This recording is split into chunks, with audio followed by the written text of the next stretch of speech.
stadium lights, the frigate buzz before halftime. My heart racing like it's 4th and 5 on a Midwest Saturday night. Welcome to another episode of Mizzou Storytellers podcast. Hi, Dave. Hey, Nikki, have you recovered from the eclipse yet? Because you are so into the eclipse. I did recover because I did not care. Producer Steve, Nikki does not. I don't think she even believes in the eclipse. On Monday, No. we're like within the hour, and everybody in the office was like, "At least go outside with the glasses." And I text you because I couldn't find you, and you're like, "I don't care about that eclipse." Yeah, I may have used not a clean word. Yeah, to be exact. And when she's I like said protesting the eclipse. I wasn't protesting the eclipse. Pretty much, yeah. So just picture this. This is what I walked into the office. I went to lunch like a normal person, a little bit of late lunch. I come back. I'm driving into the office, skedaddling back in, and I just witnessed everyone standing outside staring up. I'm the weirdo. It was an eclipse. Because I don't care about the eclipse. We're not gonna have another one But until everyone is wearing funny glasses looking at the sky, and I'm the weirdo. I think this is right. We're not having another one till 2044. Yes. And I It's did the August. math. You will be my age, my current age, That's when the great. next one happens. You know how long away that is? You're going to be wishing you enjoyed that eclipse. It's 20 years away, and I'm sure I will be working somewhere and not caring about the eclipse. You're like in a week you're gonna regret that you didn't take a peek. It's like she got out of her car and she came over and joined everybody and didn't bother with the glasses, didn't look up at all. She was like, whatever, have your eclipse. And I walked inside. Yeah. I went back to my office. I'll chime in. If you've never seen a totality eclipse, have you ever seen a totality eclipse? So if you do that, and a lot of us were jaded by 2017. Was that totality? The last one that came through 7 years ago, that will change your entire perspective. I mean, it on got solar dim. eclipses. No, it got like, dark here. You could take your glasses off. Yeah. And it looked like laser beams were shooting out of the sun. Oh. And like crickets started chirping. Like it was weird. So it was totality in 2017 here. Yes. Because it was totality like 3 hours from here, 2.5 hours from here. Yeah. I almost like did a little caravan to go to the closest place. Well, with so totality. Carson in the that'll marketing, change your mind, yeah. Carson in the marketing office, so the Monday was solar eclipse. So the Monday before, he made a joke and was like, "Hey, should we all take in our marketing meeting?" He's like, "We should all road trip to go watch I know how you voted. I said, "You have fun with your gas miles. Put those miles on your car. Go have fun." Do you think the world is flat also? No, I'm not that crazy of a human being. Do you believe in the other planets? It just. What do you mean? I don't know. You like denied that it was happening. I don't hate science. I just didn't find the need to stare at the sun. Nobody stared. They just, looked at it. Everyone was cool. like this. No, they weren't. They were talking about with their like, glasses okay. on. All right. Well, hey, you missed out. Well, I missed Sorry. out. Guess what? You know what, Dave? There was Twitter, and I went on to Twitter, and I got to see. I got to see totality on Twitter. Thanks, Elon. Great. Yeah, Yep. everything on the internet's true. Yep. So. Absolutely. Well. Sorry to hit you with that right off the bat. I just wanted you to didn't even address say it. hi to me. You just said Nikki hates the solar eclipse. Whatever. It is one of the greatest weekends of the year. It's the Masters weekend. Yep. So, are you gonna watch? Sure. I've watched a little bit.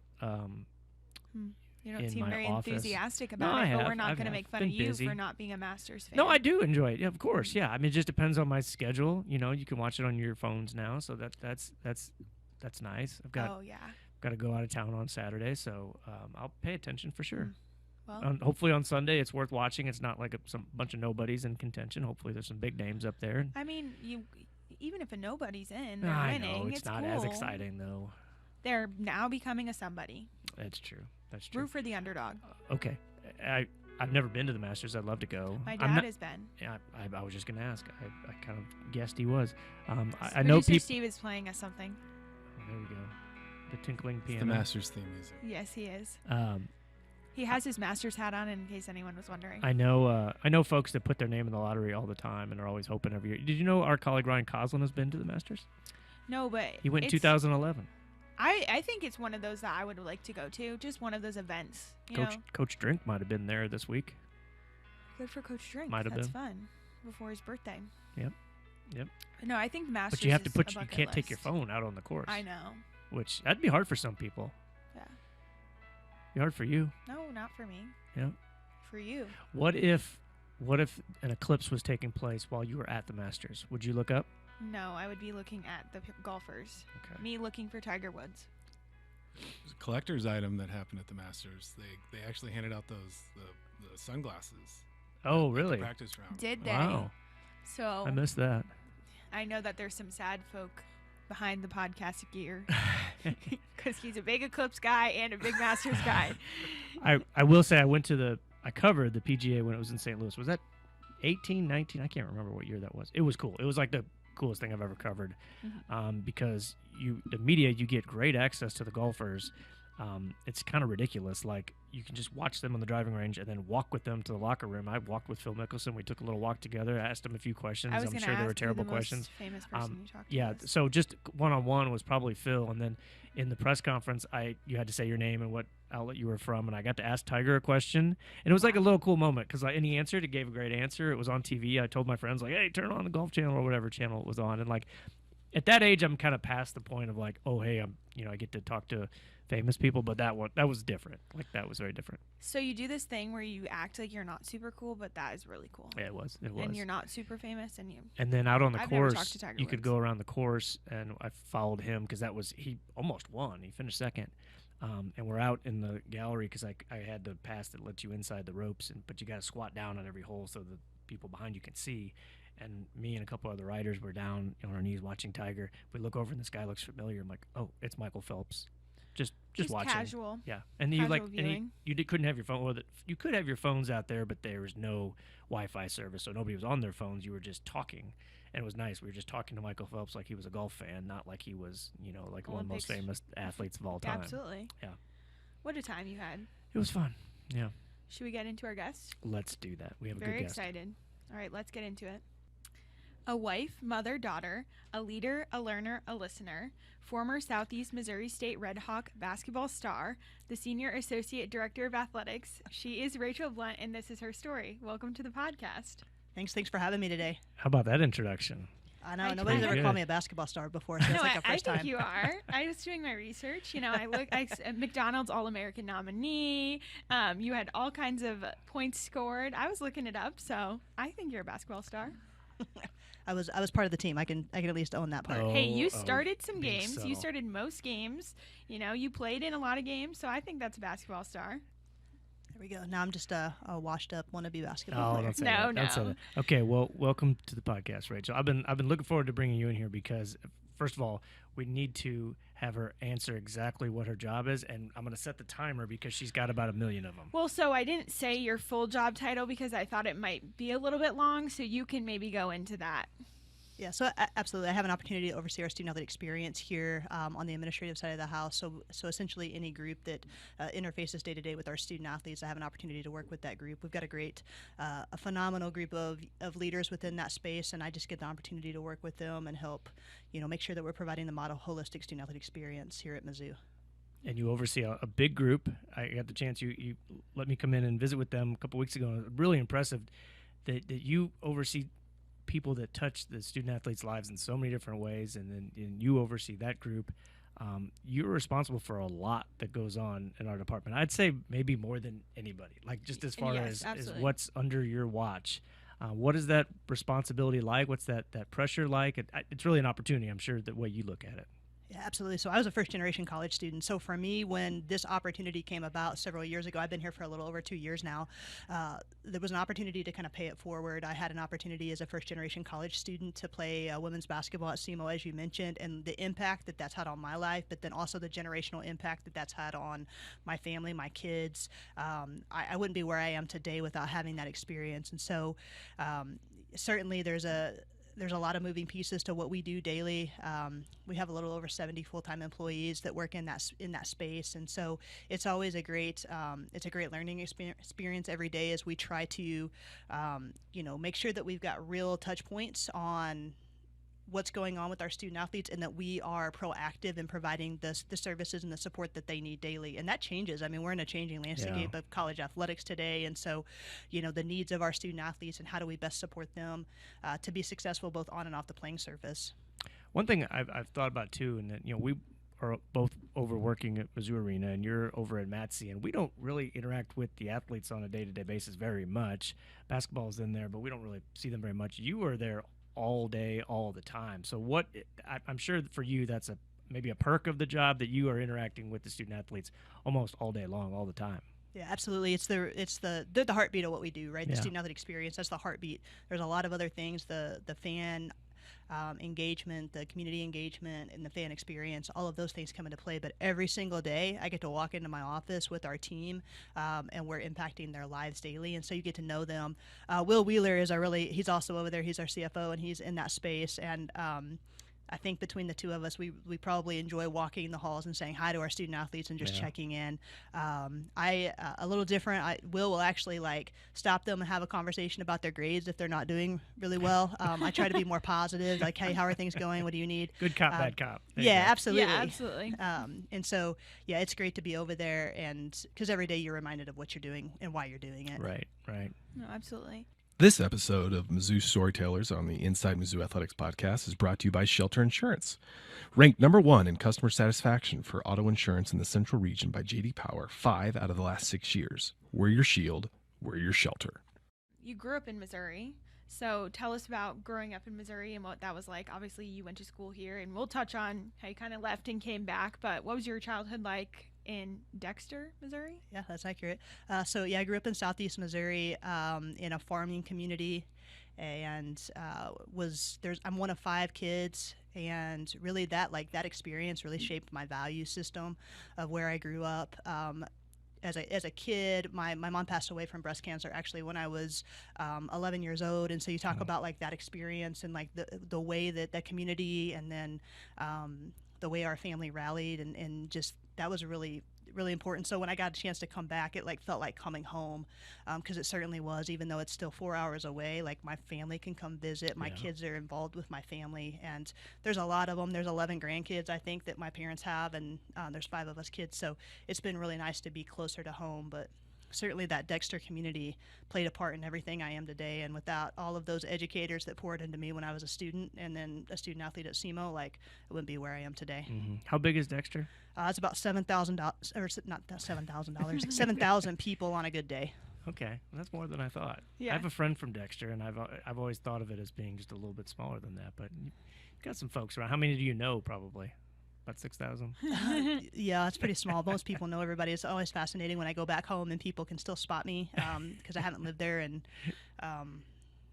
18, 19 years now, and so it's always fascinating, and it's really cool to be able to like see people from the past, and it was a 1 stoplight town when I lived there, and now I believe it has 2, so wow. It's growing. Okay. I was going to ask Sure. how many stoplights. I feel like sometimes that really gauges like how big a town is, or was the grocery store in town or in the town next to you, or what was the biggest like restaurant in town, things like that. That's always... So Walmart was where you did everything. Although when I lived there wasn't a super Walmart, so you actually had to go to like Town and Country or a place called Piggly Wiggly. I know what Piggly Wiggly is. Yeah, and so now they have a super Walmart. So when I go back, that's where I always go to. But it was great. Lots of car dealerships in that space, and so Yes, that was my town. It was a little bit bigger than double the size of where you grew up. But yeah, we got a McDonald's when I was in like middle school, and that was a big thing. So. Wow. Talk about sports. Obviously plays such a big role, and like what did you first pick up, and then kind of when did you realize like, hey, I could actually do something with my basketball career? So I think for me, sport was kind of an escape from the everyday life. I talked about my mom passing away when I was young, but she was sick for about 4 years before that happened. And so sport became that escapism, like go out into the driveway. I tried to play a number of different sports. I'm not overly athletic, but I have a pretty good work ethic. And so that certainly helped in that process. I tried volleyball. I tried softball. Once it became fast pitch, I was not interested. After I got hit with the ball once or twice, I was like, nope, no thank you. Like I said, I played volleyball, but basketball was really where I found my passion. And so probably by sophomore year in high school, I kind of honed in on women's basketball being an option for me, likely to be able to go to college. And so, like I said, first generation college kids. So that opportunity and to get a scholarship and be able to go travel the world. I'd never been on a plane before I was a freshman in high school or a freshman in college.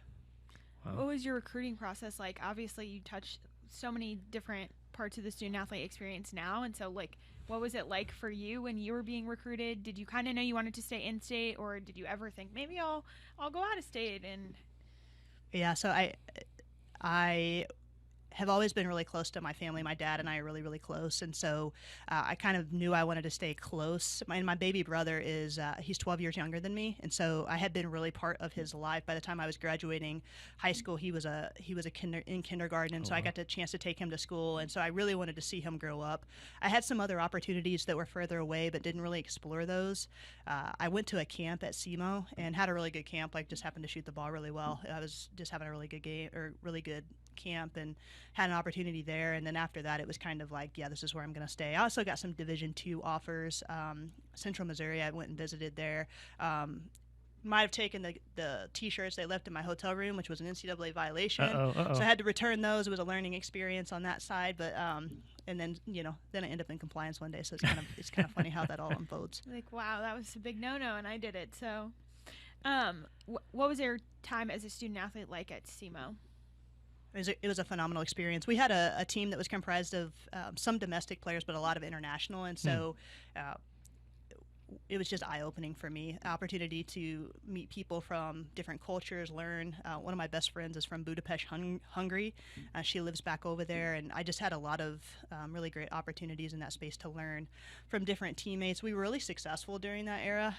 Again, I just happened to be a member of the team, but we won 3 straight OVC championships while I was there, and that was a really great experience. And we had a chance to play, I still remember played Stanford in my freshman year in the first round of the tournament, and they were like, I think they were top 4 in the country at the time. They may have been up there, and it was a great learning experience. They were incredibly talented, but it was just to be able to see different parts of the country. Like I said, I never had been on an airplane before I went to college, and I remember my athletic trainer, like, first time I'm rolling through the airport, I brought everything, because we were only going for like a day, and I brought everything, and she was like, have you ever flown before? And I was like, oh no.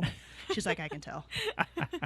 Which, I mean, that's such a cool experience. Maybe the game wasn't necessarily the outcome, but even just playing against a team like that and just kind of getting to experience that's still a cool opportunity. Going to the tournament, doing my research, I knew you had gone to the tournament, so I wanted to talk about what that was like, because obviously that's like what every student athlete wants to do, is to go to the tournament and to get to play in that. And this year the tournament was so big, it's grown so much for women's basketball. So what is that like, looking at what your experience was and seeing how far the game that you love has grown, and how that feels as someone who's now works in sports but also a spectator and alumni?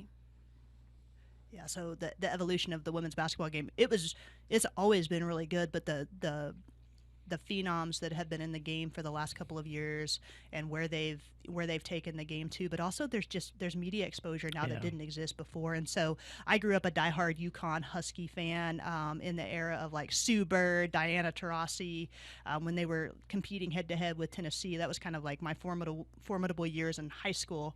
And so I still remember that, and I was watching the games this weekend. I tuned in and was one of 18 million that watched the championship game, and I was thinking to myself, like, how much the game has grown, but like the talent and like Diana Taurasi, if you ever watched her play, like, she just had a spark to her as well, similar to kind of like Caitlin Clark. So it has been awesome to see the overall growth of sports. I mean, in women's sports in general, but also on the men's side, like the investment and the competition and the parity. I think that's the biggest thing too that's evolved, is the parity, and especially in the women's basketball space, is it could be any team any given year.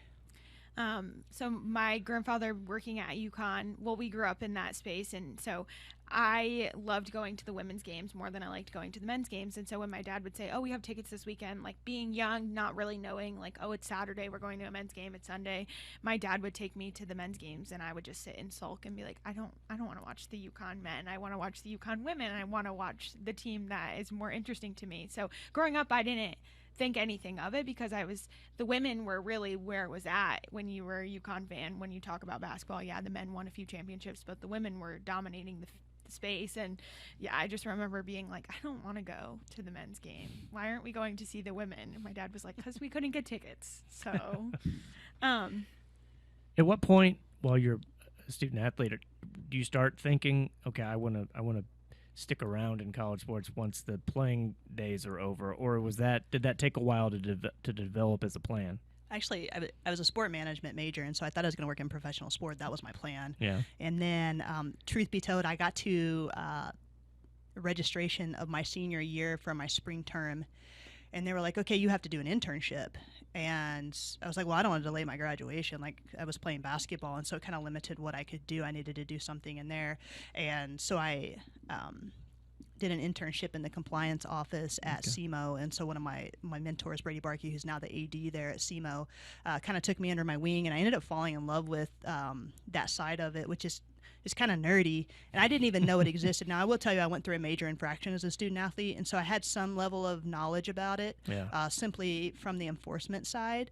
And so our program had some implications from that major infraction that happened, and anyway, so I start working it and don't realize all the intricacies that go into the day-to-day component of being, a student athlete, all the things that you don't realize that are happening behind the scenes to support them. And so, honestly, it was my senior year, my last semester of my senior year, that I was like, oh, I might be interested. And then there was an opportunity to get a GA position there at SEMO. And so I took that, and kind of the rest is history. I was going to ask, because I know that there was an infraction, and without going into too much detail, but what is it like, you're a student athlete, you don't think really anything of it, and then all of a sudden it's like, I would assume there's a limited, I know that one of the titles was technically taken back, or whatever the terminology is, and so what is that like, being there and kind of maybe not having an understanding of what's happening, and then all of a sudden someone comes in and says, oh, well, this is what happened, and you're like, oh, that was not within the rules. Yeah, so it was interesting. So my freshman year, when we played Stanford, we actually did it in Colorado. It was my first time to ever see the Rocky Mountains, so it was just like really memorable in my mind. So after that season, as we were in workouts in like September for my sophomore year, the administration comes in, and now I'm on the other side of it, right? I'm in the administration, so like I've seen this on both sides. The administration comes in and notifies us that our coach was placed on leave because pending the outcome of some investigation with the NCAA, and so like we were right in the middle of season as all of this is. We're getting ready to gear up for season as that's all going on, and so I was just at the point where I still hadn't quite figured out what was happening. And so they bring you in, like enforcement brings you in, they're asking you all these questions, and just a unique experience. You kind of roll in. We had an interim coach. We had a really good year.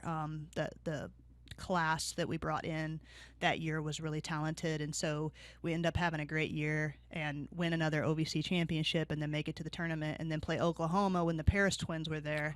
And like total mismatch for us. Like we're a mid-major FCS institution, and so we actually played them pretty close, and so it was like it was one of those experiences where you saw where like a group kind of came together over adversity and then use that to be successful. And so that's what I remember about that year. And we had scholarship reductions, recruiting reductions.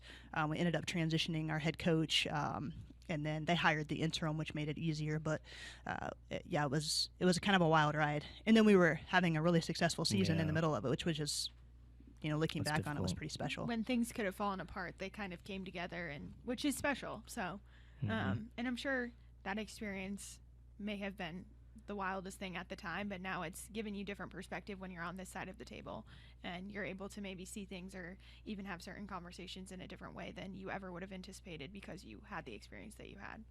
Yeah, absolutely. Once the internship ran out, then what's next? Like, what is your thought? You're going to dive right into college athletics? I know you went to graduate school, so what was the thinking there? So I was still hedging my bets a little bit because I went and got an MBA with an emphasis in finance, and I did that because I was like, well, I might want to go corporate, because while I had a sport management degree, like I actually had more hours in business administration than I actually did like in the sport management space to get that degree. And so I was kind of hedging my bets, not sure like which way, and then continued to, again, SEMO is a pretty, like it's a lean department in terms of the number of people, so I got to do all kinds of different things. So I was working in compliance, but I was helping at events. I was helping like our marketing staff when they needed fill-ins, working with our academic team. So it was a chance to really see the whole department.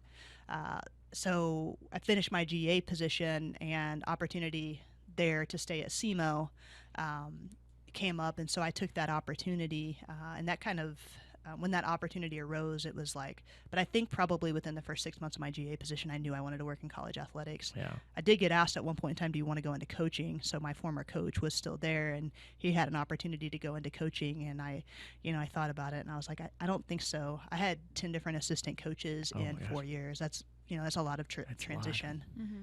This episode of Mizzou Storytellers on the Inside Mizzou Athletics podcast is brought to you by Sophia's and Addison's Restaurants. Sophia's and Addison's Restaurants are great local spots to visit before or after all Mizzou home games. Addison's has 2 locations in Southwest and downtown Columbia and features over 20 beers on tap, including local brewers and, of course, their famous Nachos Bianco. So remember, before or after the game, stop by Addison's. How did you handle kind of going from so you stay at the school that you played at? How was your transition from student athlete to not student athlete, specifically the fact that you were still around your coach, your former teammates, and now all of a sudden, we hear a lot of times that transition is really hard. So how did you handle that, being that you were kind of in the same environment? Yeah, I think luckily my mentor had a conversation with me really early on about that. Like, you have to draw that line in the sand because you're working in a space where you're seeing a lot of confidential information. You have to keep it that way. And so certainly that was a challenge. I knew people, had interacted with different people. And so it was like, how do you make sure to keep that, especially when you're early in your career? Like, because if you just slightly toe that line a little bit, like it can have larger implications. And so luckily I had people around me that were providing that guidance, but it was definitely a unique experience because I knew multiple people from the student athlete side and the coaches too, right? And so you also are no longer their student athlete, you're a professional, and so you've got to draw that line as well when they might be asking for stuff and you're like, hey, I can provide that for you. Oh, yeah. You left SEMO to go to Tennessee Chattanooga? I did. Was that Which your I first didn't time then know. living outside the state of Missouri? I learned that reading this. I did not know that. I thought you went from SEMO to Central Michigan. So this was interesting to me because I didn't realize that you had gone to Tennessee for a little while. For a hot minute. So I went to UT Chattanooga. It was actually it's probably one of my favorite places to live. It was a great opportunity. The people were phenomenal. An opportunity to kind of lead the compliance shop there. I get there and I'm probably there for like 4 or 5 months, and it was interesting because during that time period we had an interim AD at UT Chattanooga, and Laura Heron was the interim. She hired me, a great woman, and so then we go through the process, and Wes Moore, who's now the head coach at NC State women's basketball, just went to the Final Four. So he was the UT Chattanooga women's basketball coach. So he takes that job. I've been there for like 3 months, and then they transitioned the men's basketball coach as well. And so we hired an AD, and then he hired 2. David Blackburn was who they hired, and then they hired 2 basketball coaches all in like the span of 2 weeks. And so really cool, like, environment, great experience. Then I got a call from my alma mater, and Mark Allnut, who is a Mizzou alum, played football here, was the athletic director at SEMO at the time, and my mentor, Brady Barkey, was transitioning to a role in the president's office. And so they called me, and I said, no, I just got here, I'm not interested. And they continued to kind of recruit me. And actually, there's another Mizzou connection to this, and just in terms of it didn't work out with the person that they had tried to recruit, the other person they had tried to recruit for the position. And I'd never been out of state of Missouri to live. And so I'm like, I have to take this job. Like, if I don't take this job, I'm never going to get to go back home. Right. And so it was a growth opportunity for me too. It made sense from both a just professional standpoint to do that. If I could do it all over again, I really enjoyed UT Chattanooga. I'm not sure. It all leads to the path where I sit today, but I wish I'd stayed there a little bit longer. Yeah. But I thought I just had thought you had gone to Michigan and then kind of came back. I didn't realize, because that really was your first time like leaving the state of Missouri. And so just hearing about that experience. But then you come back to SEMO and you had opportunity here. Then Central Michigan calls and you take the job there. So what was your thought process? And you finally get back to your home, and then to your point, you're like, I might not ever get back here, but then Central Michigan calls, and so you take that opportunity and you move to Michigan. I think that the best part about going to UT Chattanooga is you saw like a different space, right? You got to see a different experience. And so I think when I went back to SEMO, I felt like while I had growth opportunities there, I kind of felt like I'd hit the ceiling, and I knew that I needed to get FBS football experience. So I was in the compliance space, and so the legislation's different. So I was like, I need to go get this experience, and had some friends that had gone to Central Michigan, and they just raved about it. It's like this small college town in the middle, like literally in the middle of nowhere in Michigan. I mean, it's like dead center. It's an hour north of Lansing. And so I go and interview, and I still remember it. So there's windmills up there. And so I like flew in, and I'm like driving down the highway, and it's dark, and all I see are these like flashing red lights. And I was like, I don't know where I am right now. Anyway, so end up, I'll like give credit to my dad on this one, because that happened, and I was just like, I'm not sure. Like, I don't know if I can live here. There's like, it's different. And like the windmills, I kid you not, they're still like a moment in time for me. And so he like really empowered me in that moment. He's like, if you need to do this, take this job. Like, we'll be here to support you. And like I said, I'm really close to my dad. So that helped. So I ended up getting the opportunity to go there. It was a great experience. When I got there, it was the first time where it was like a college town that I was in, like a true college town. And I moved in the middle of, like, October 31st was my first date. And so like, I'm like rolling in there with like 2 hats on my head, like a winter coat, because I have been in like Southeast Missouri. Yeah. And I remember our field hockey coach at the time saw me, and she was like, oh, it's not even cold yet. Like, you're going to be in for a rude awakening. But really good experience. I would have never guessed that I would be there for 5 years. It was just an amazing experience. Continued to have growth opportunities there. And you did a lot. Yeah, I had an opportunity to work with some pretty phenomenal athletic directors too. And I think about like the people that have mentored me. I've been really fortunate. So Dave Hickey, that was at Arizona, previously hired me, and then I got a chance to work with Michael Alford, who is now at Florida State, and then Amy Folan, who is there now. And so it's just a really cool experience, and each of them poured into me, and I got all these really great opportunities that ultimately led to me being able to apply for this position and positioning those experiences. So what you're saying is you've been through a few AD transitions. I have been through a couple. Well, you were even interim, weren't you, for like a hot minute there? I was. I got a chance to be the interim at Central Michigan. Really, really great experience in learning about politics. Yeah. And just how things work. And in how a way things that work. You wouldn't ever, because when you're in your like day-to-day operation, sometimes it's hard to think like so big picture and not really. I feel like that's where I would have been like, oh, wow. Yeah, you're 30,000 feet, and you've got people from campus that are reaching out to you, and they're asking for like VPs on campus that you maybe knew but never really like had an in-depth work conversation with them about something. And so thankfully Michael Alford was on speed dial for me, and he let me ask questions and help navigate that. But yeah, it was an interesting timeline because we were in the middle of COVID too. So COVID's happening. The MAC actually shut down fall sports as I was kind of like in August, and then they were working on, okay, we're going to play a limited schedule in football and all those things. So it was a really great learning experience. Which, speaking of football, that was also roughly, I guess, the next year, the bowl game. So someone specifically Gordon in football, who does video, he one time was like, oh yeah, I worked with Rachel. She was really big on getting the bowl game situated at Central Michigan. You were supposed to go to Arizona. You ended up in Texas. And he was like, yeah, she helped with the whole thing, like helped plan and handle. So talk to us about that, because that's just a crazy experience of like, you go in thinking you're going somewhere for a bowl game, and then it's like, no, just kidding.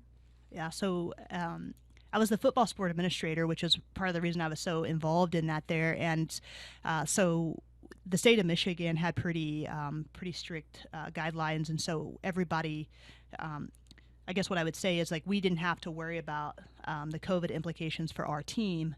And so we were supposed to play Boise State in Arizona, right, at the Arizona Bowl, which is actually on the University of Arizona's campus. And so we fly down, we get there, and then we find out that Boise State might not be able to play because they might not have enough players. So that then starts the cascade of, okay, well, what options exist? We're like already in Arizona. We've got our whole team here. We knew the Sun Bowl, that I think it was Miami, Florida, was supposed to be in that. They didn't have enough eligible players. And so we end up playing Washington State. And winning. and winning in El Paso. So we stayed in Arizona actually because we were at a great resort. So we stayed at the resort through the day before the game. We tried to leverage Amy Folan, who is just a phenomenal mentor of mine, and she's the athletic director at Central Michigan. So she had been at the University of Texas for a long time. And so we tried to find flights to be able to like charter jets to try to get from Arizona to El Paso. I mean, like this is kind of at the height of all of the challenges that persisted at that time. And so we ended up busing everybody. I think we had 8 or 9 buses. Wow. Bussed everybody from Tucson, Arizona, all the way to El Paso, and I think it was a 5 or 6 hour drive. And so we did that. It was a great experience, and then we won the game. It was amazing. Like Coach McElwain, that had previously been at Florida as the head coach at Central Michigan, and he just did a great job with that program and continues to do so. But that season was really special to be part of. No, yeah, I just thought that was, I mean, it was the time of kind of crazy, but I can't imagine going somewhere thinking you're going to play and then it all kind of like goes to crap a little bit and you have to figure out. And again, we talk about, you're all about the student athlete experience, and that's really the area that you've been in. So figuring out how do we keep this experience great for our football student athletes, like this isn't going to work out, so what's another plan to pivot? And clearly you pivoted. So, and I think the great part about that was I'm not sure our student athletes, like they knew that there were challenges, but I don't think they felt those challenges. Yeah. And so that's kudos to everybody that was involved in that process, from the administration to the coaching staff and the bowl, even the folks that were at the bowl that we were at, the Arizona Bowl.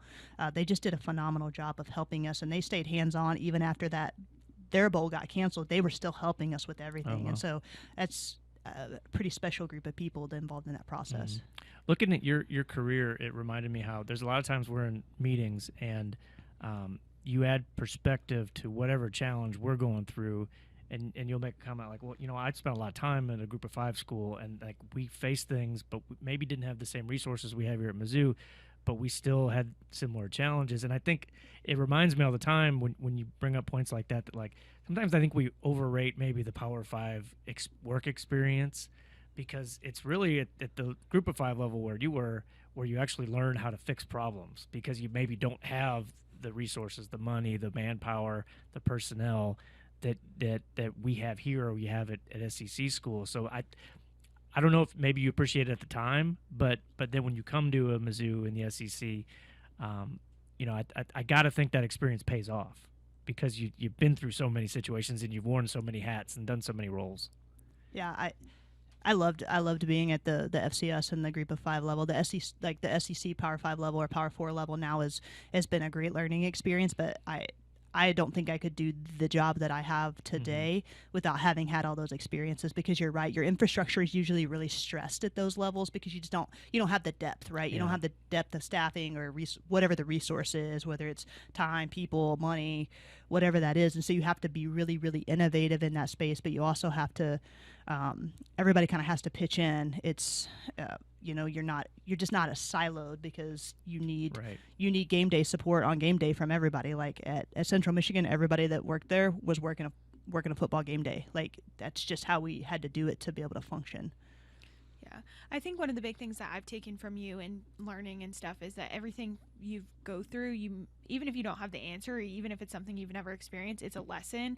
And so I feel like from watching you just like navigate certain challenges or even experiences or whatever it may be, every time after kind of taking a step back from the situation, you're like, oh, well, it's a lesson and I've learned, and now maybe I'll do the same thing and maybe I'll do something different. And I think that's been such like an I've taken admiration to the way that you've kind of handled those situations, because for me, as someone who's coming up in the industry, I'm like, okay, it can be a lesson. Like, I don't have to know everything, and that's okay. And sometimes you have to go through it and then learn from it. And so that's the attitude that I think you have and have probably learned in having to go through so many things at different levels and experiences. Is just like, it's always a lesson, and that's okay.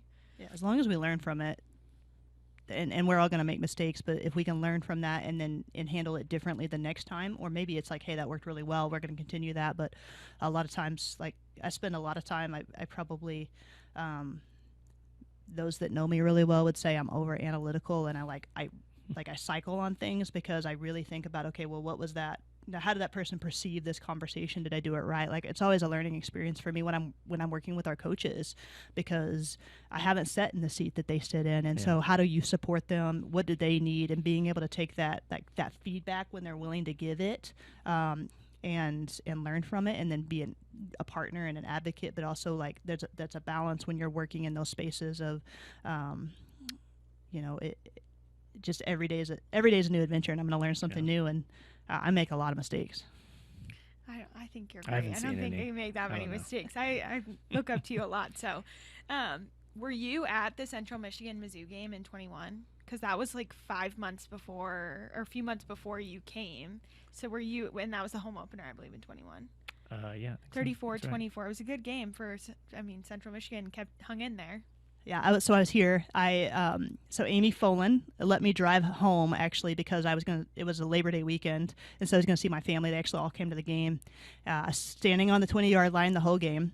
And Amy Folan and Desiree are really good friends. And Amy tells me, she's like, I'm not going to introduce you to Desiree. It's not time yet. I'm not going to introduce you to Desiree. And so we actually, we had our kids with us because we were coming back to see family. And so I have one of my favorite pictures is actually of our now 4-year-old, like on my shoulders as we were walking through campus, just checking out, because I hadn't been on Mizzou's campus in a long time. We played here when I was a student athlete, and we actually played here when I was at SEMO with football too. And so I'd been on campus, but it had been a while. So we walked through it, and so it was kind of a like really awesome experience when the opportunity came. Even when I came on my interview, it almost felt surreal because it's the flagship in the state of Missouri. I remember watching like the bragging rights games and all of those things as a kid, and so it was really cool. And so then a few months later, you must have gotten introduced because you end up back at Mizzou. Which did you feel?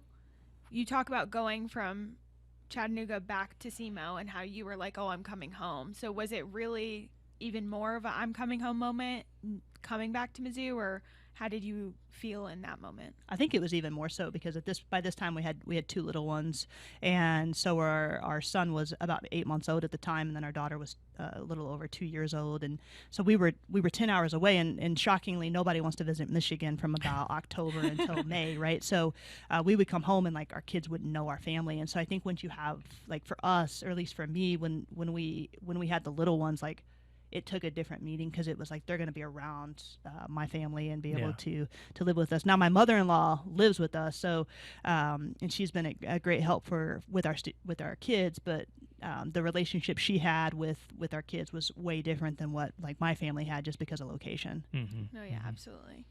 And then you've now been at Mizzou for 2 years and had the experience that you've had, so done a lot. So it's been, I'm sure, nice to be back, as you said, home and getting to do stuff, and I've learned a lot from you, and I think you're a great asset to the team. This episode of Mizzou Storytellers on the Inside Mizzou Athletics podcast is brought to you by Socket Fiber. Socket Fiber is now available, the fastest, most reliable internet combined with local service and simple billing.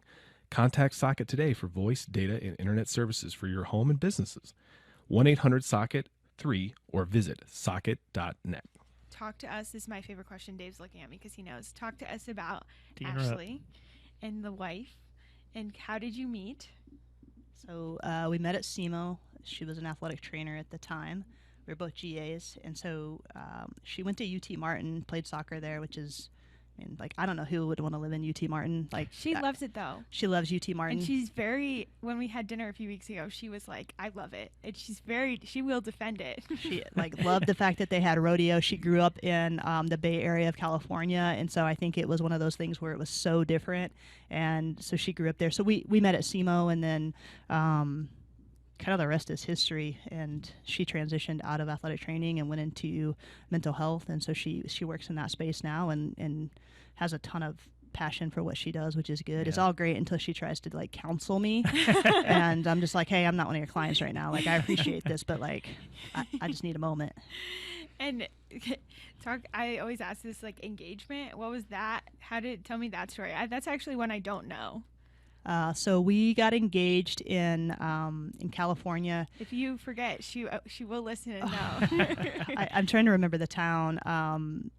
so we drove up the coastline. So her parents, we had gone out to visit for the holidays, and so we drove up, and I can't remember the name of the town. This is going to be bad. It's okay.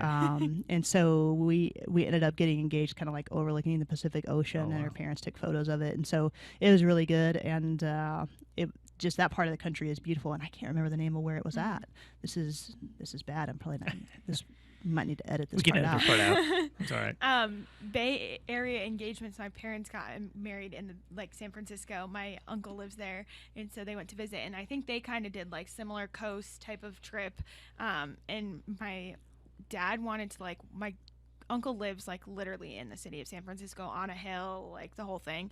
And so they had been walking around, and my dad wanted to go to the top of the hill, and my mom was like, I'm tired, I don't want to do that. My dad was like, no, like seriously, I want to. And so we laughed because my mom was like, I don't want to do that. I do not want to continue walking. We've walked all around. So similar West Coast engagement, and you have 2 littles. We do. So tell us about which my favorite thing about your kids is they're so fun, but their personalities are like so different, and it's so fun to see them kind of just like interact with you and Ashley, and they're just how different they are, and they're just the most adorable children.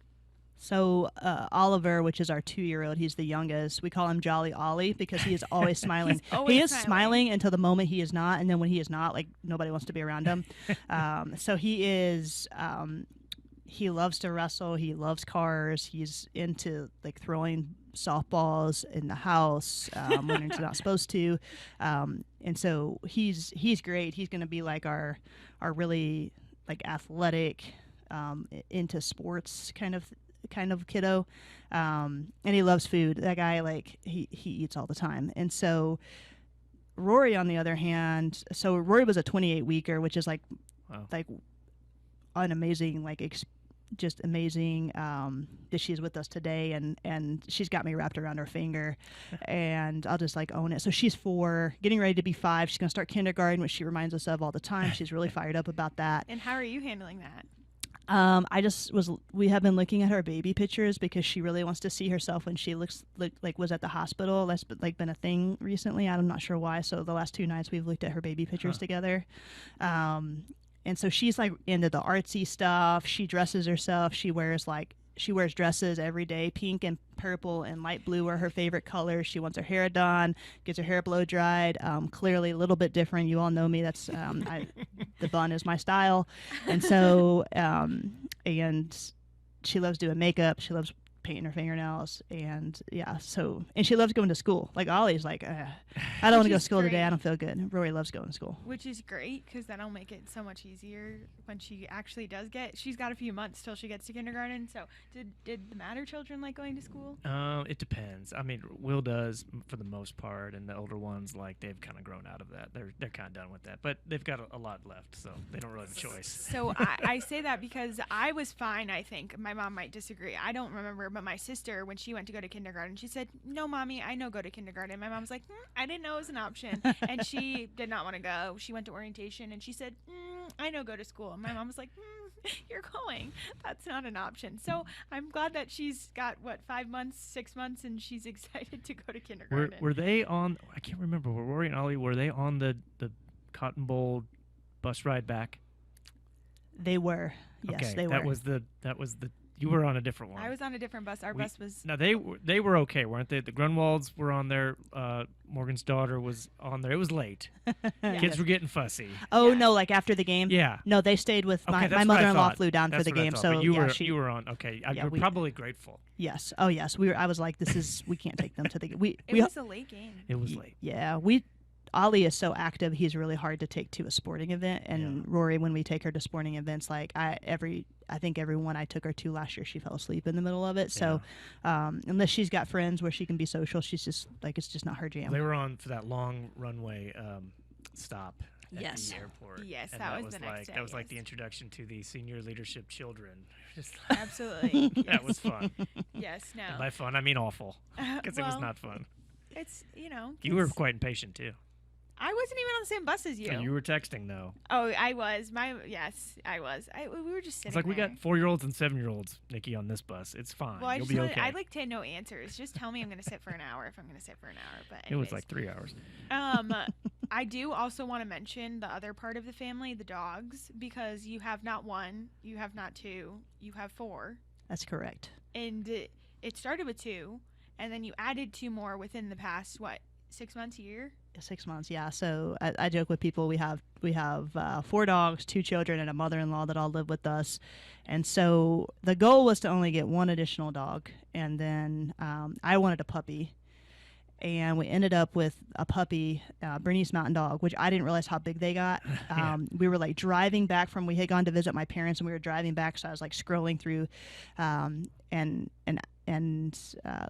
the rest of the family was like, oh, they have Bernese Mountain Dog puppies. And I was like, oh, okay, they're cute. Like, let's do it. And I didn't Google their size. And so we reached out to these people that were, that had the puppy litter. And so they were like, okay, we can meet you in, I think it's Kingdom City. So we met them in Kingdom City. Well, while I was looking, I really wanted to go to Retriever. That's what I wanted. And so we're like scrolling through, and there's this like 2-year-old golden retriever that's looking to be rehomed. And, I was like, oh my goodness, she's cute. And so I reached out, and the woman's name was Dorothy. I still remember her name was Dorothy. And so I was like, Dorothy, like, do you still have this dog available? Yeah, she's available. But she wanted like $200 for her. And then Dorothy came back, and she's like, well, I'll give her to you for free. Like, you can have her for free. And I was like, oh, we have to take her. I mean, so that's how we ended up with 4 dogs. And the other 2 that you had, what are their ages and what breed are they? Yeah, so they're all big. There's a Labradoodle that's 11. Okay. And then we have a black lab that's about 6 years old, and then a 2-year-old, and then a 8-month-old Bernese Mountain Dog that is larger than all of them, and still very much so a puppy. Likes to chew stuff up. So that's how 4 big dogs. Work has to be like relaxing for you. Oh, it absolutely is. It's like I have to go in. There's stuff I have to do. Yeah. It makes sense some days why you probably come in the morning and you're like, oh, I'm here early. I just needed to drink my coffee in peace. Yes. All right, we're to the point of this podcast where we do a little rapid fire. So nothing too crazy. Hopefully rapid fire, as Dave teases me. But favorite place to eat in Columbia?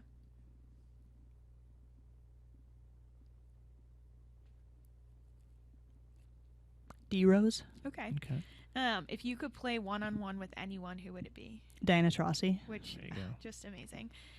One of your bucket list items.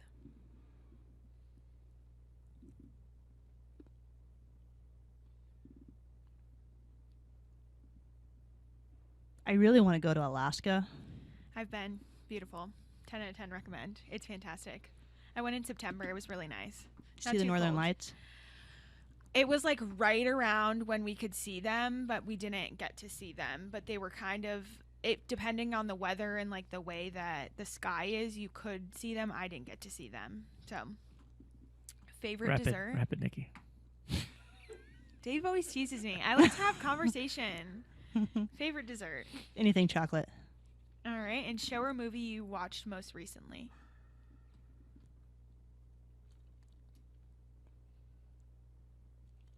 Does basketball count? I mean, that's fair. That's probably the most common thing. I like to read, so I like the TV's on, but I'm not usually watching it. Okay, bonus question. What's your favorite book? Wow. These are tough questions. Pulling Nikki. out the surprises here. It's not on the she script. said she likes to read. I don't know about favorite book, but I love a like crime thriller. Okay. And like James Patterson, like if I can get my hands on a James There you Patterson go. book, I'm pretty happy. Gotcha. Well, that's all we have. Well, no, No, it's I always not. forget. Okay, so we typically, it's been easier with some of our admin. I'm able to do my research and find some photos. So I have 2 photos for you. Oh boy.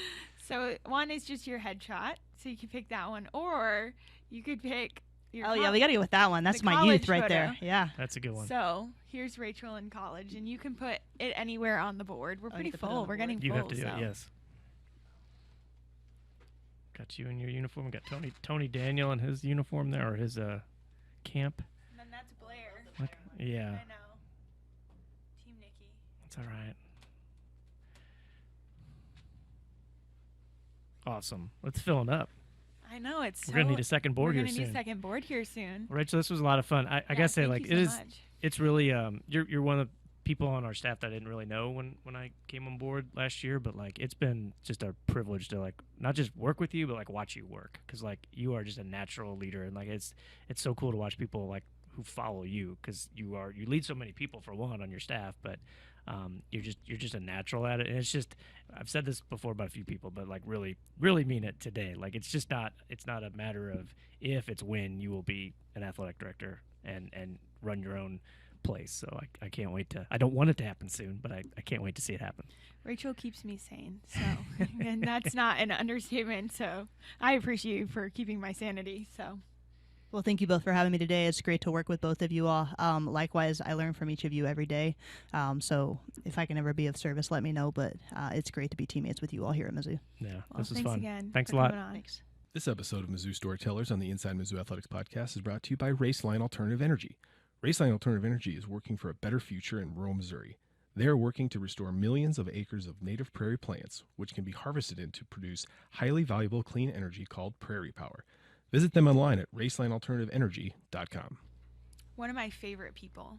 Yeah, she's great. She, like I said in the interview, like I didn't know Rachel at all until I started working here. And again, one unfortunate thing is we're not in her space a lot, and she's not over with us. But any chance I'm around her, I just try to like watch and learn, because she is really, really good at this job. Absolutely, and she has a lot of experience, and she talked a lot about her mentors, and I truly look to her as one of my mentors, just because I think she has such great experience, and she's done a lot and seen a lot, and so I do go to her often when I have, questions, problems, when I'm just trying to process through things. I'll ask her what she's done or what she's seen or how she thinks about something, and she's just so knowledgeable, and she's such a kind person, and she always makes time for me, which she's oversees 70 people, and she works with every team in some capacity, and so the fact that she does take time to, and often we meet for coffee or we'll get catch up, and she always takes time, and if she can't do it in that moment, she'll call me later or we'll connect, and I just really appreciate her as a person, a mentor, a friend. She has incredible bandwidth. Like she manages a lot that goes on in her world, like here at work, like underneath her, with, like you said, all the unit leaders and all the staffers and the departments, and she's just a really, really impressive person, and again, one of those people that kind of behind the scenes, but she's the sport administrator for how many teams that we have. Like she's in charge of so much, so a really important person and a really great person, like Absolutely. More important than just being good at her job. She's great at life, so it was great to have her on. Yeah, glad we got to tell her story. Yep. Should we get into questions? Yes, we did. We got a few questions. We'd love more, but we like the ones we're getting. How about this one? Who would be your first choice to be celebrity guest picker when College Game Day comes to Mizzou for a game this season? Have not been here since 2010, and that game was very unique, or that show, I should say, was very unique because there was no guest picker. It was just the ESPN Sports or Game Day guys, and that is because my choice for who should be here this year was supposed to be here, and he had to cancel last second. When they came, and that would be Mr. John Hamm. My choice as well. John Big Hamm's Mad the Man. best. Mad So, Men fan. can I tell my John Hamm story? Of course you can. Okay, so in 2011, a year later, he was in Columbia. He played in John Anderson's golf tournament. John Anderson, the Sports Center anchor, who also is a Mizzou alum, was on the track team here back in the day. They're friends because they share an agent. They got to be friends. So he came and played in the tournament. I got to interview him, got to hang out with them. Might have had a couple of adult beverages with Mr. Hamm. It was very cool. It was a great moment. He had a big, huge, bushy beard at the time. He was filming the end of Mad Men, or at least one part of a season where he had a beard. And I asked him, I said, now, were you supposed to be at the game day? That was kind of like the legend that went around. He's like, oh, yeah, I was ready to come, but he had to cancel at the last second. He was shooting something, and he couldn't get off set. But I do think he would come back. He does definitely identify with his past here at Mizzou and being a St. Louis native. I know the fans would love to see Brad Pitt, which would be awesome. I was gonna say but Brad Pitt, he doesn't really identify with Mizzou as much as he does being from Springfield. And I don't know. I think he might be harder to track down than a John Hamm. But who else would be on your wish list? This was actually something we discussed last year because we were in the running for game day. I think it was for the LSU game. Yeah. We had reached out to ESPN. There was communications. We were sort of notified that we were on the short list. So you, me, and a few others in the department were kind of putting our heads together Trying on to figure out who we could possibly lobby ESPN to get as the guest picker. Yeah. Who else were we talking about? What about Sheryl Crow? Sheryl Crow would be great.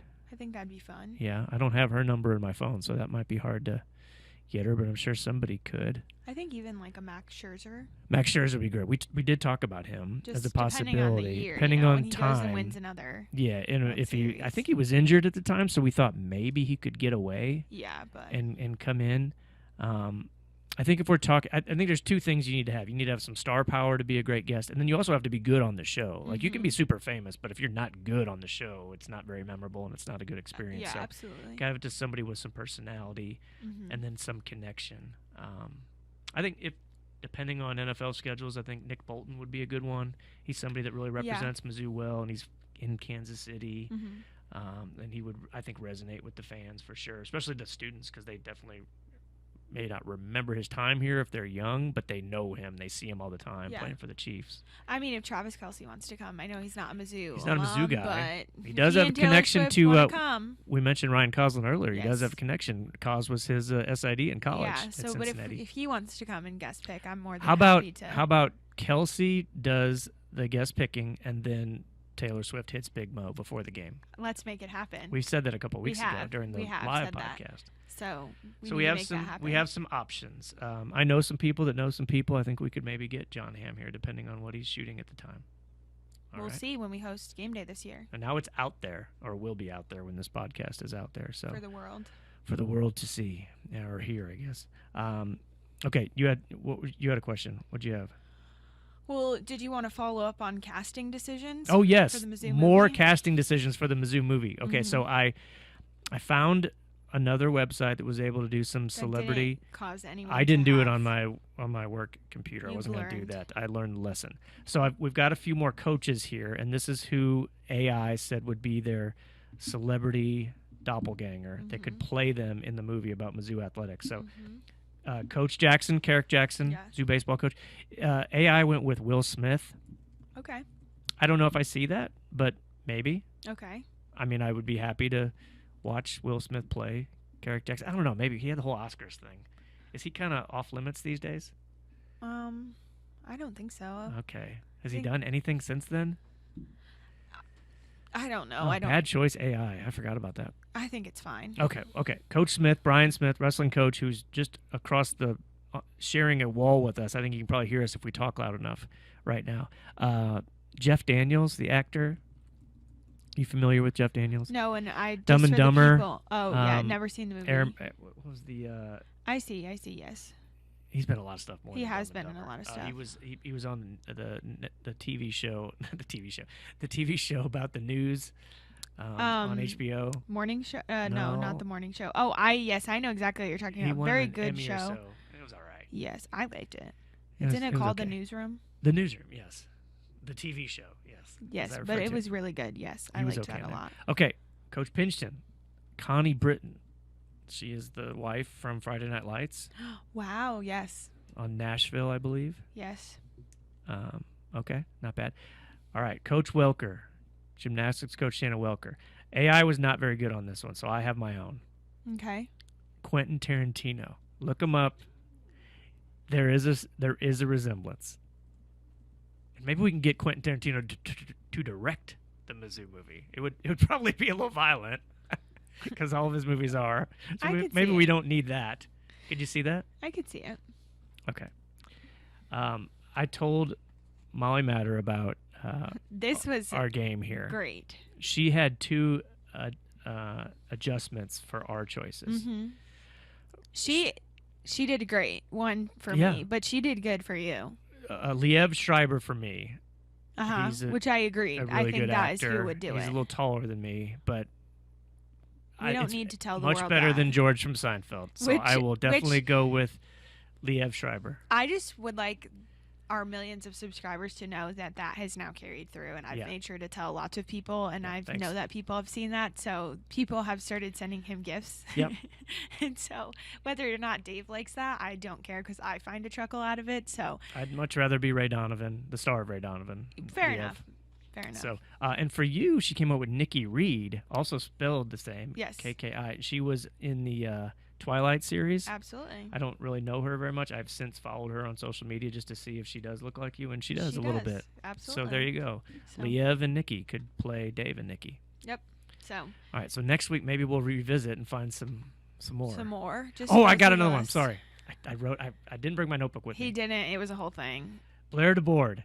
Oh, I'm not kidding. who is Blair DeBoard? His number one on AI. Was Blair DeBoard? Chris Farley.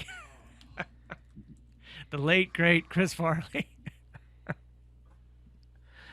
Need some Matt Foley impersonation. Really? It just analyzes the facial features. It's not the physique. Well, don't tell Chris. Don't Well, tell. I can't tell Chris Farley. Does Blair live in a van down by the river? No, don't tell Blair. Oh, that's better than Jason Alexander. Poor anyway. Blair DeBoard. There was another one too that came up for Blair that was like the second or third choice. I that was guess pretty this good. photo like doesn't. Pedro Pascal. Was the other one that came up Yeah. for Blair? And I don't get that because he and Chris Farley don't look anything alike. So, but it's AI. It's never wrong, Oh yeah. right? Except for when Interesting. it says I look like George. Okay. Yeah. Now it's wrong. All right. Well, on to the next question.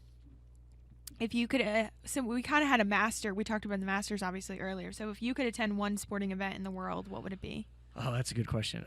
And producer Steve, jump in here too. I The wanna hear your Masters would answer. be up there. Final Four. I've never been to the Final Four. I've been to a lot of NCAA tournament games, but never the close to Final going. Four. Yeah. Oh, you were I almost bought a ticket. last week. Mm-hmm.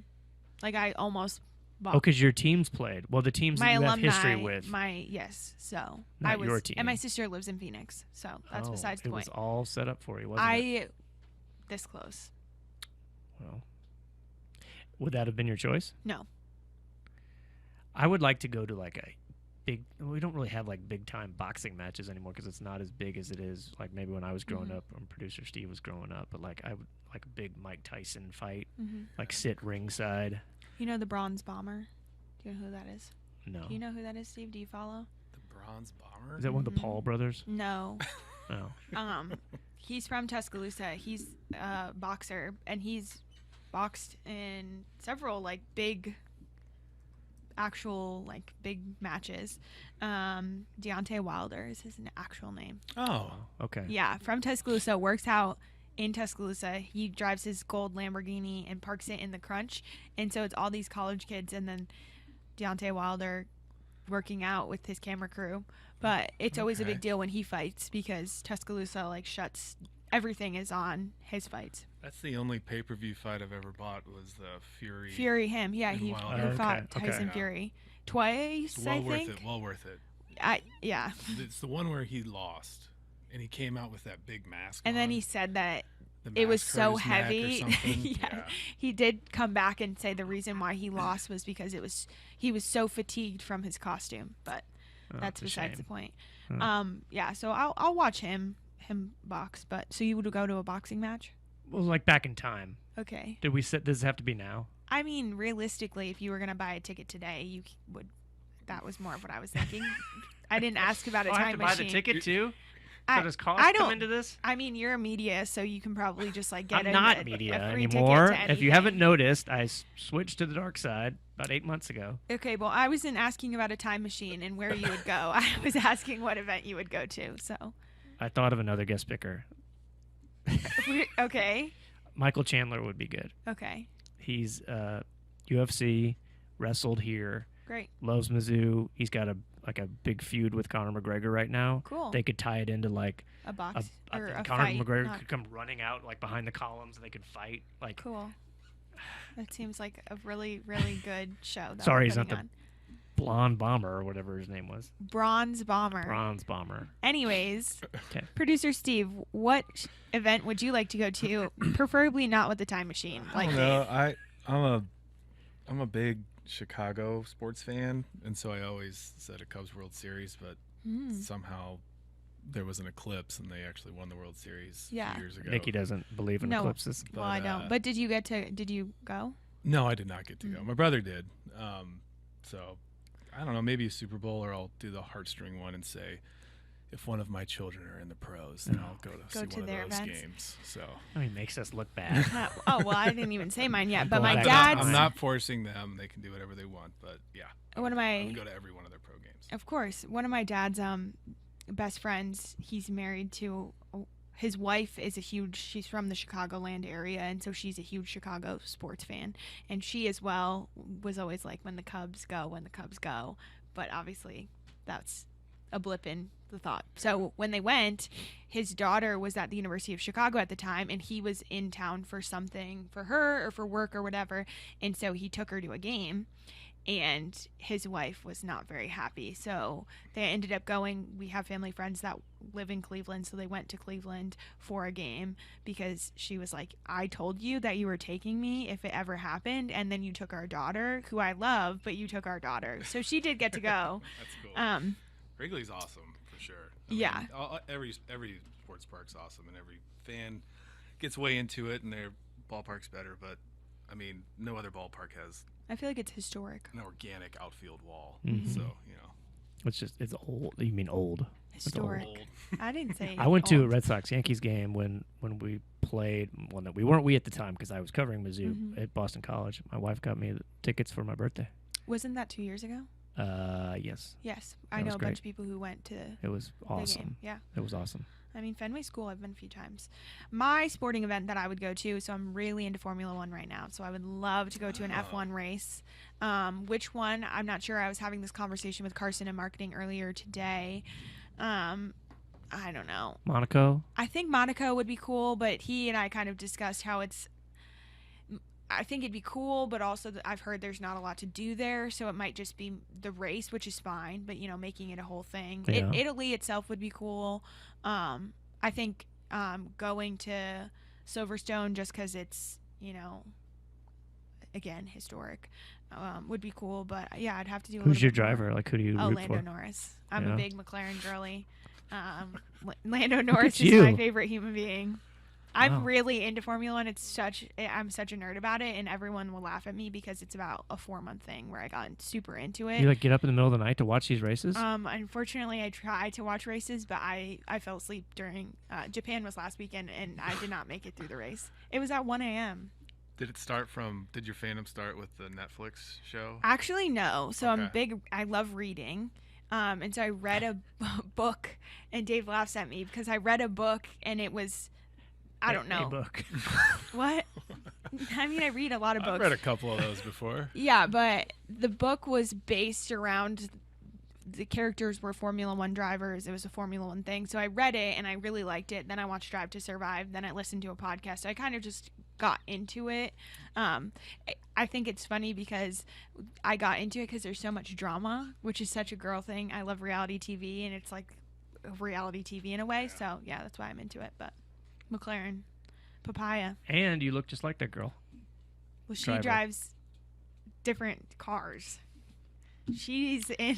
Car's a car. Come on. What is Oh she? my No, she's God. stock We're car. over here I'm about joking. eclipses. She's a stock car. I can't I thought remember. being in Missouri saying I'm a Cubs fan Joking. might be bad, but That's man, a No, taste. I'm cars are cars. joking. You might- Well, I can't remember what kind of car she drives. I think she's in NASCAR. Well, I don't know. I only know Formula One. And I don't really. I I'm don't not even remember really her into name. racing. I'm only into Formula One. Sounds like it. Well, they Um, might come to Chicago. I might. Who? Her? Formula One. Oh, okay. They're talking about creating a race in Chicago. Oh, okay. Yeah. And I looked at going to Miami, which is in. The I've next tried to few watch the weeks. show. I can't really get into it, but Oh. it's fine. You just have to do it. Yeah, it's fine. It's better when you know the characters. I have another answer. Like a NBA Finals game, if you have like courtside seats, that'd be cool. Like it doesn't matter where it is, like Golden State, LA, Chicago. So again, my cousin for our She's graduation. always topping us. Have you noticed that? It's not a topping. I'm just telling stories on the Mizzou Storytellers podcast. I don't know. Dave and I are fighting in It's the name case of no the one title. knows that. It's in the That's true. title. My cousin, so we both, I have a cousin that's my age. We graduated. We did a shared graduation party with my family, and his I got a MacBook, which was great because of school, but his graduation present was he got, I want to say, I forget, maybe game 4 or 5 tickets to Warriors Warriors, Cavaliers in Cleveland, because again, our family friend works for the Cavs, so that was his graduation present. He got to go see that, which was cool. Wow. If It's actually his birthday today, so shout out to Sean. Happy birthday, Sean Barry. If Dave's gonna change his, I'll do one that's not, sappy. It'll be because Tiger made the cut. He'll make the cut at the Masters. I want to go to Sunday at the Masters. Oh, that'd be great. Yeah, it's fair. See, and that's kind of why I asked the question, because we're talking about the Masters. I'd pick all mine unless my kids make it professionally and I go to theirs, which is the stock answer I'm supposed to give. So When will matter, when Will Matters in the World Series someday, or you will go. Jackson Matters in the lacrosse championships. Yeah.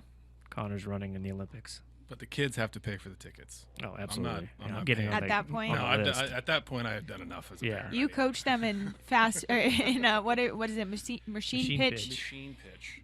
On and those. coach pitch. Yeah. Yeah. Should we do one more question, or Yes. Okay, well, Do you have it? I've lost it.